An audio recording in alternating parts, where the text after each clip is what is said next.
Hey, what's up, y'all? We need to be very mindful of our use of the phrase, we're not going back.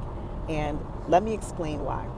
For those of you who don't know who I am, I'm Dr. Maisha Claiborne, and I teach people how to create environments of trust where people feel seen, heard, respected, valued, and welcomed.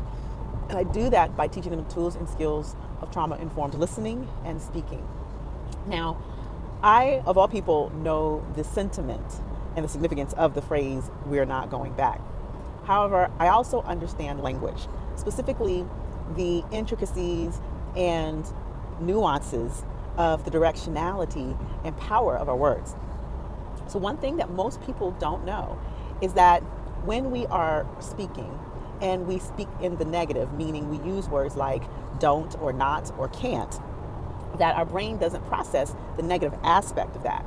And if you want to test it out, don't think of a pink elephant.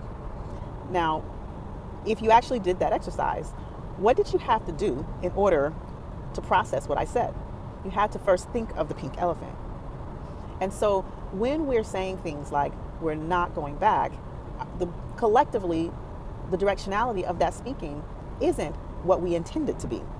And so when we're thinking about what we want during these times, we need to be thinking about moving toward what we want rather than away from what we don't want. In the work that I do, we say perception is projection, and what you think about, you bring about. So typically speaking, when we're afraid of something, we're afraid of something that we're not going to get. We're afraid of something that we don't want.